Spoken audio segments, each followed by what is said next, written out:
So lately I've been getting more and more questions from people that want tips about how to lose some weight on their bike. And that made me think, how could I do a video about this that could help more than one person at a time? So I came up with this idea of getting a pretend bike, so to speak, a complete bike that you can get now, and base that for a, what do you want to call it? A fictional weight weenie project. But as I started to do this, I kind of needed to take notes, and it developed into a spreadsheet. And while I was doing that, it kind of hit me, that's probably the best way to help people figure out where to save weight, how much you can save, and how goddamn expensive it will be. So I came up with this. This is my ROJ weight shaving dream sheet, and this is definitely nothing special about this. This is a very basic sheet. I'm not a spreadsheet ninja or anything, but at least you don't have to make this from scratch. So it's pretty simple. You put in your current bike or your bike that you're thinking about, estimated weight, the parts and the weight of the parts that you can find on the internet, and on the other side you put in your proposed new parts that would probably save some weight, put in those weights as well, and that will give you the weight saved in one column, and in another column you put in the price of the part, and in the last column you will get the cost per gram, so you can see, well, I guess get some kind of reference of what would be worth upgrading over another thing. So just to give an example, I will do a bike I picked out online and see where we end up. But before that, I will just have some disclaimers. I am by no means the ultimate weight weenie. I'm a proper heavyweight compared to the real weight weenie heroes out there. Take Alice Arnez. Sorry if I'm butchering your name.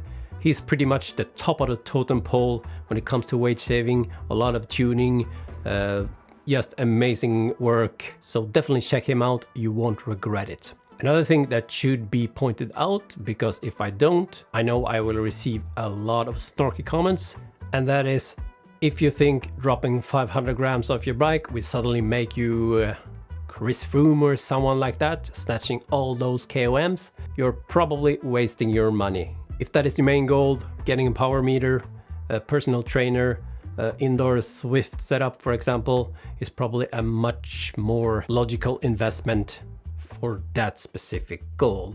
I can only speak for myself.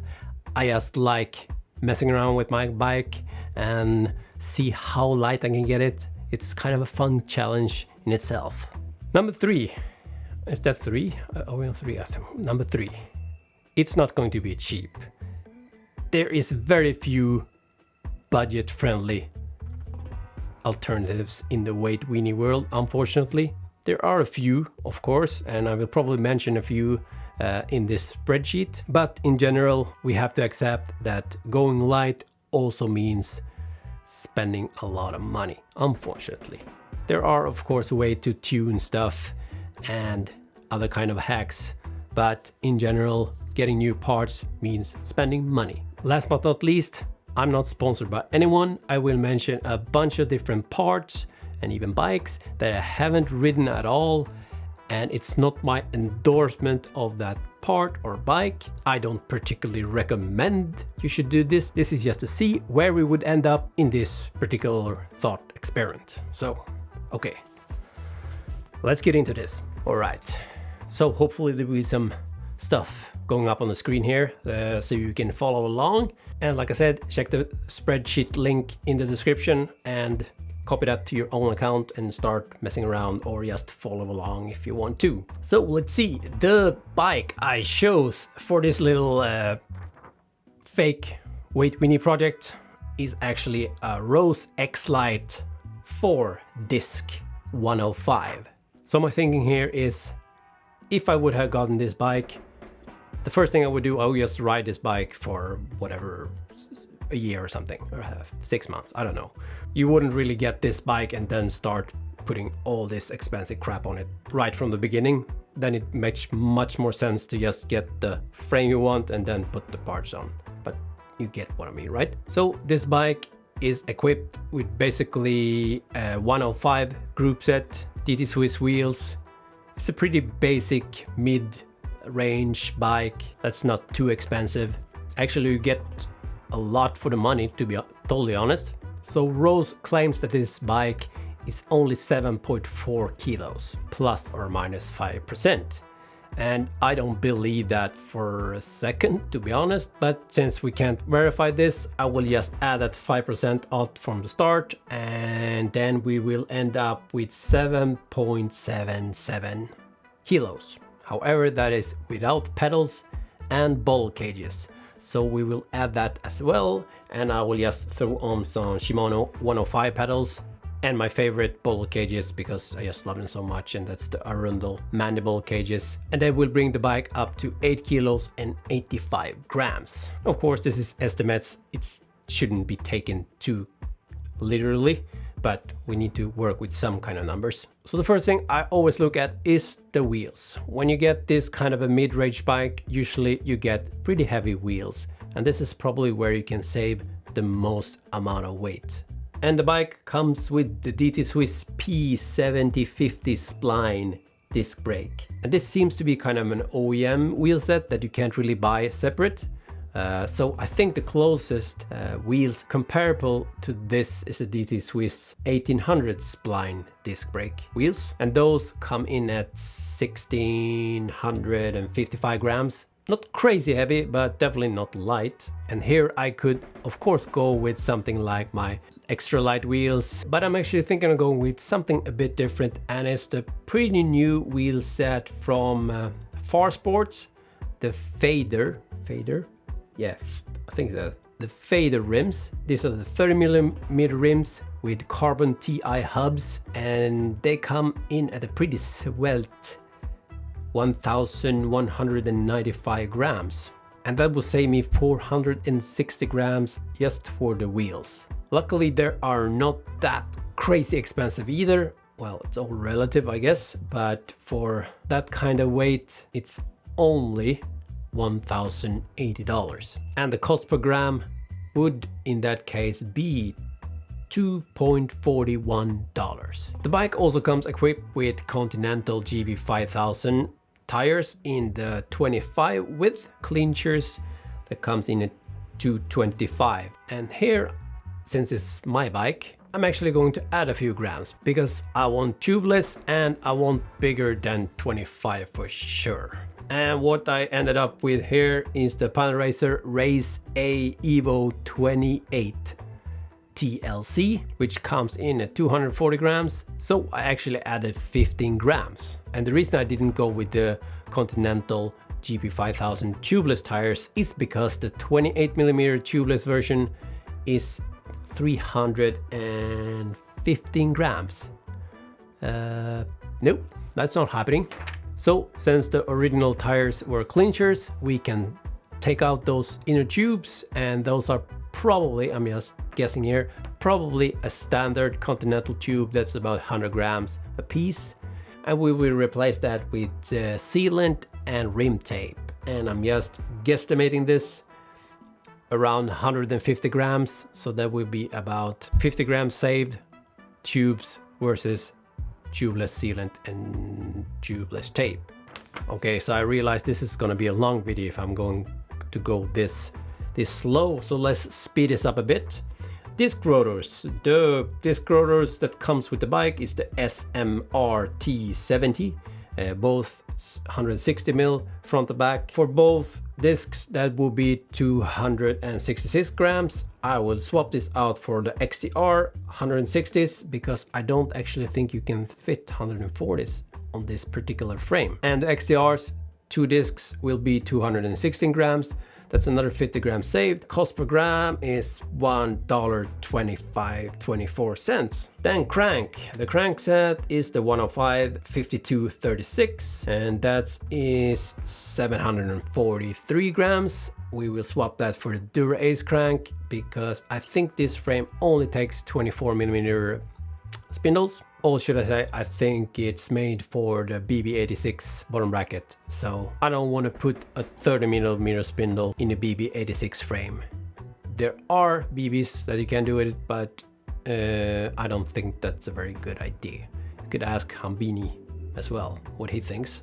So Dura-Ace crank, 5034 for me because I like the climb, and that is 624 grams, another 190 grams saved. Not very cheap machine, so that will cost me $4.20 per saved gram. The cassette, we will swap that 105 cassette, that's an 1128, 284 grams. For Dura-Ace 11 to 30, that is 211 grams, 73 grams saved, and cost per gram will be $2.58.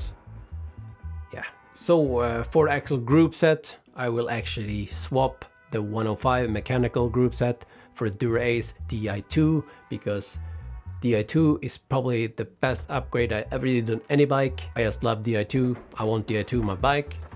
If you don't want Di2, you don't need to get Di2, but I want Di2 because I love Di2. There you go. That means I will actually add 9 grams on the front, the rear though, I will actually save about, let's see, 35 grams. But it's gonna be an expensive upgrade for sure, at $13.94 per gram. Whew. The shifters, I'm going Di2 like I said, but I'm actually not going to go with the Dura-Ace shift levers here. I'm actually going with the new GRX, because if you ever try them, the ergonomics is by far the nicest I have ever tried on a bicycle. So I'm going with the GRX, even though they are a bit heavier than the Dura-Ace ones. I still will save 237 grams over the 105 setup, so that's a good deal. And luckily the GRX are also a bit cheaper than the Dura-Ace, so the cost per gram will only be $1.65. Since we're going Di2, we can remove some cables, but we need to replace that with Di2 cable, junction, battery. But from experience, let's see here, I think I actually have weighed this myself. The junctions, the battery, and the cables I need will come in about 105 grams, I think. And housing and wires is probably a bit heavier than that, to be honest. So I'm estimating here that I actually will save around 75 grams going to Di2. But it's a pretty expensive upgrade again, $3.33. But there you go. The Shimano 105 disc brake calipers comes in at 276 grams. The Dura-Ace, of course, comes in at 240. So that's where is it? 36 grams saved. Also pretty expensive, $6.50 per gram. Ooh. The chain, I will have ridden this bike enough now, so it's definitely time for a new chain. The original chain is the HD 6001 11-speed chain. Comes in at 257 grams. I will swap this for a PYC chain. That's the SP1101, which I actually have myself on this bike. Currently testing, I'm pretty happy. That comes in at 222 grams. So 35 grams saved just on the chain. And this is a very cheap upgrade at only 86 cents per gram. The original handlebar is the Ritchie Evo Curve WCS. Comes in at 253 grams.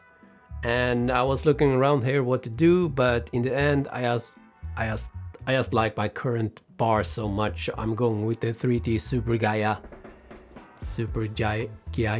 and that's 183 weighed by myself.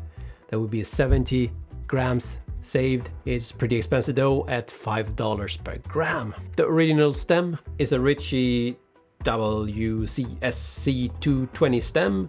121 grams, and I will swap that for the Caloi Uno stem that I've done a video about before.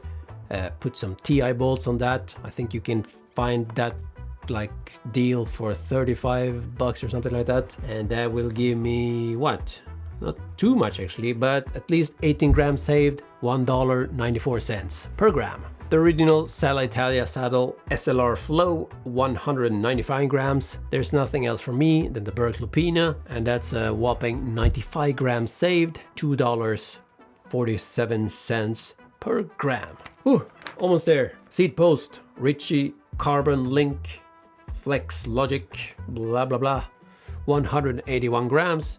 That's actually not too bad. I will try to keep it reasonably cheap and put the Mount Zoom seat post that comes in at 143 grams. That's 38 grams saved. It's only 90 bucks.